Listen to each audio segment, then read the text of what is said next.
नमस्कार दोस्तों, स्वागत है आप सभी का आपके अपने YouTube चैनल सनोडिया 92 पर। दोस्तों, आज के इस वीडियो में हम पढ़ने वाले हैं जीके यानी कि जनरल नॉलेज सामान्य ज्ञान के अति महत्वपूर्ण प्रश्न जो विभिन्न प्रतियोगी परीक्षाओं में बार बार पूछे जाते हैं। तो आइए दोस्तों, शुरुआत करते हैं क्वेश्चन नंबर 1 से। और दोस्तों, अगर आपको वीडियो पसंद आता है तो वीडियो को लाइक जरूर करना और चैनल में पहली बार आए होगे तो चैनल को सब्सक्राइब करना। चलिए शुरुआत करते हैं क्वेश्चन नंबर 1 से। क्वेश्चन नंबर 1 है, भारत का राष्ट्रपति बनने के लिए न्यूनतम आयु कितने वर्ष होना चाहिए? 4 ऑप्शन दिए हुए हैं, 25 वर्ष, 30 वर्ष, 35 वर्ष या 40 वर्ष। तो याद रखना दोस्तों, इसका सही आंसर होगा भारत का राष्ट्रपति बनने के लिए न्यूनतम आयु होना चाहिए 35 वर्ष। अगर आप 35 वर्ष के हैं, ठीक है, तो आप राष्ट्रपति का चुनाव लड़ सकते हैं। कुल मिला के ये कह सकते हैं कि राष्ट्रपति बनने के लिए उम्र कम से कम 35 वर्ष होना चाहिए। नेक्स्ट क्वेश्चन देखते हैं, क्वेश्चन नंबर 2। भारत के प्रथम उप प्रधानमंत्री कौन थे? देखिए, प्रधानमंत्री तो पंडित जवाहरलाल नेहरू थे, लेकिन यहां पूछा गया है भारत के प्रथम उप प्रधानमंत्री कौन थे। तो भारत के प्रथम उप प्रधानमंत्री बनते हैं सरदार वल्लभ भाई पटेल। ऑप्शन नंबर सी इस सवाल का सही आंसर होगा। भारत के प्रथम उप प्रधानमंत्री सरदार वल्लभ भाई पटेल थे। नेक्स्ट क्वेश्चन देखते हैं, क्वेश्चन नंबर 3। पूर्व प्रधानमंत्री के निधन पर राष्ट्रीय ध्वज कितने दिनों के लिए झुका दिया जाता है? देखिए दोस्तों, अभी हाल ही में हमारे देश के पूर्व प्रधानमंत्री डॉक्टर मनमोहन सिंह का निधन हुआ है। तो ये क्वेश्चन ट्रेंडिंग में है, बन सकता है कि पूर्व प्रधानमंत्री के निधन पर राष्ट्रीय ध्वज को कितने दिनों के लिए झुका दिया जाता है? तो इसका सही आंसर होगा ऑप्शन नंबर सी, 7 दिन के लिए झुका दिया जाता है। कितने दिन के लिए? 7 दिन के लिए झुका दिया जाता है। नेक्स्ट क्वेश्चन देखते हैं, क्वेश्चन नंबर 4। राष्ट्रगीत को गाने में कुल कितना समय लगता है? बताइए, राष्ट्रगीत को गाने में कुल कितना समय लगता है? देखिए दोस्तों, राष्ट्रगीत को गाने में टोटल समय कितना लगता है? ये लगता है 65 सेकेंड। ऑप्शन नंबर बी इसका सही उत्तर होगा। या अगर आपको ऑप्शन में 1 मिनट 5 सेकेंड दिखे तो वो भी सही होगा, क्योंकि 1 मिनट में 60 सेकेंड होते हैं और 5 सेकेंड अलग होते हैं। तो इस प्रकार से टोटल 65 सेकेंड लगते हैं राष्ट्रगीत को गाने में। वहीं हम राष्ट्रगान की बात करें तो राष्ट्रगान को गाने में कितने समय लगता है? 52 सेकेंड लगता है। राष्ट्रगीत कौन सा होता है? वंदे मातरम होता है। और राष्ट्रगान कौन सा होता है? जन गण मन होता है। राष्ट्रगान को गाने में 52 सेकेंड लगता है और राष्ट्रगीत यानी कि वंदे मातरम को गाने में 65 सेकेंड लगता है। ठीक है, चलिए नेक्स्ट क्वेश्चन देखते हैं, क्वेश्चन नंबर 5। दोस्तों, अगर आपको वीडियो की क्वालिटी क्वेश्चन पसंद आ रहे होंगे तो वीडियो को लाइक जरूर करना और लास्ट में कमेंट करके जरूर बताना कि आपके कितने सवाल सही होते हैं 25 में से। क्वेश्चन नंबर 5 है, भारतीय संविधान में नीति निर्देशक तत्व किस देश के संविधान से प्रेरित हैं? बताइए, भारतीय संविधान में नीति निर्देशक तत्व किस देश के संविधान से प्रेरित हैं? तो इसका सही आंसर हो जाएगा दोस्तों, नीति निर्देशक तत्व जो लिए गए हैं वो लिए गए हैं कहाँ से? आयरलैंड के संविधान से। कहाँ से लिए गए हैं?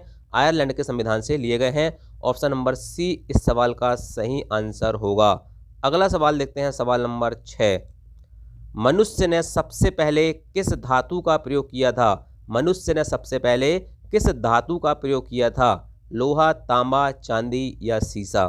तो मनुष्य ने सबसे पहले जिस धातु का प्रयोग किया था उसका नाम था तांबा। ऑप्शन नंबर बी इस सवाल का सही आंसर होगा। नेक्स्ट क्वेश्चन देखते हैं, क्वेश्चन नंबर 7। मनुष्य ने सबसे पहले किस औजार का प्रयोग किया था? औजार मतलब हथियार का प्रयोग किया था। तो मानव ने सबसे पहले जिस औजार का उपयोग किया था उसका नाम क्या था? उसका नाम था कुल्हाड़ी। क्या था? कुल्हाड़ी सबसे पहले मानव द्वारा उपयोग किए जाने वाला औजार था। नेक्स्ट क्वेश्चन देखते हैं, क्वेश्चन नंबर 8। निम्न में से कौन ज्योतिष में विश्वास के कारण सप्ताह के 7 दिन अलग अलग रंग के कपड़े पहनता था? बताइए, सप्ताह के अलग अलग दिन में अलग अलग कपड़े पहनता था। सप्ताह में 7 दिन होते थे और 7 दिन अलग अलग कपड़े कौन पहनता था? तो ये पहनता था हुमायूं। कौन पहनता था? हुमायूं, क्योंकि ये ज्योतिष में विश्वास करता था। ठीक है, चलिए नेक्स्ट क्वेश्चन, क्वेश्चन नंबर 9। बहुत ही इंपॉर्टेंट सवाल है। अकबर के बचपन का नाम क्या था? अकबर के बचपन का नाम क्या था? बताइए, अकबर के बचपन का नाम था जलाल। ऑप्शन नंबर ए इस सवाल का सही आंसर होगा। Next question, question number 10। Jahangir के बचपन का नाम क्या था? ये भी बहुत इंपॉर्टेंट सवाल है। तो जहांगीर के बचपन का नाम था सलीम। क्या था? जहांगीर के बचपन का नाम सलीम था। ऑप्शन नंबर डी इस सवाल का सही जवाब होगा। नेक्स्ट क्वेश्चन देखते हैं, प्यासी भूमि का देश किसे कहा जाता है? बताइए भाई, प्यासी भूमि का देश किसे कहा जाता है? तो प्यासी भूमि का देश कहा जाता है ऑस्ट्रेलिया को। ऑप्शन नंबर ए इस सवाल का सही आंसर होगा। Next question, question number 12। Maori जनजाति कहाँ पाई जाती है? माओरी जनजाति कहाँ पाई जाती है? तो इस सवाल का सही आंसर होगा option number A New Zealand. Maori जनजाति पाई जाती है न्यूजीलैंड में। ऑप्शन नंबर ए इस सवाल का सही आंसर होगा। नेक्स्ट क्वेश्चन, काला पर्वत कहाँ पर स्थित है? क्वेश्चन नंबर 13 क्या कह रहा है? काला पर्वत कहाँ पर स्थित है? बताइए। तो इस सवाल का सही आंसर होगा, काला पर्वत स्थित है कहाँ पर आपके? काला पर्वत स्थित है आपके भूटान में। ऑप्शन नंबर ए इस सवाल का सही आंसर हो जाएगा। Next question, question number 14। मध्य रात्रि के सूर्य का देश किसे कहा जाता है?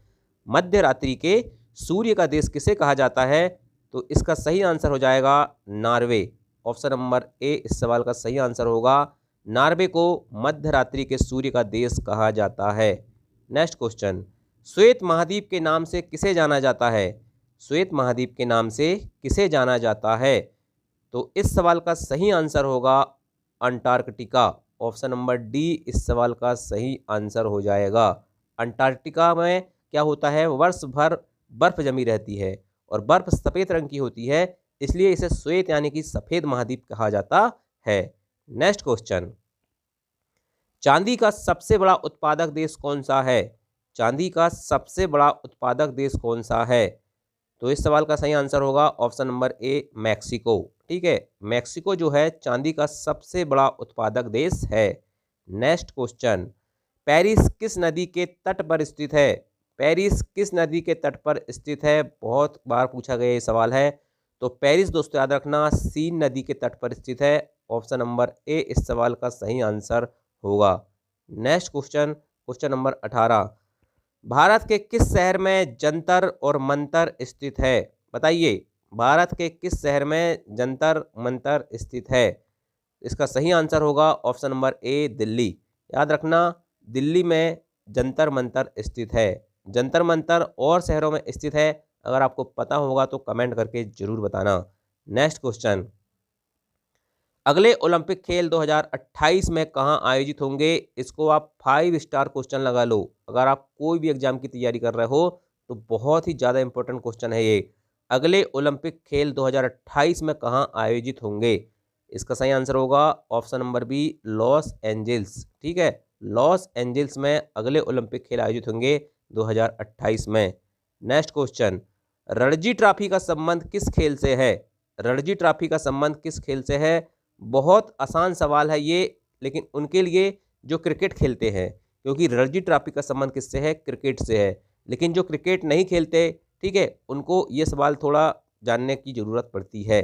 ठीक है, याद रखना रणजी ट्रॉफी का संबंध क्रिकेट से है, स्पेशल फॉर गर्ल, क्योंकि गर्ल क्रिकेट नहीं खेलती तो उन्हें ये चीज़ें पता नहीं होती है। ठीक है, चलिए नेक्स्ट क्वेश्चन, भारत का चाय का शहर किसे कहा जाता है? बताइए, भारत का चाय का शहर किसे कहा जाता है? तो भारत का चाय का शहर कहा जाता है डिब्रूगढ़ को। डिब्रूगढ़ कहाँ पर है भाई साहब? ये है आपके असम में। ठीक है, और इसे कहा जाता है भारत का चाय का शहर। नेक्स्ट क्वेश्चन, भारत की इस्पात नगरी किसे कहा जाता है? बताइए, इस्पात नगरी किसे कहा जाता है? बताइए, स्टील नगरी किसे कहा जाता है?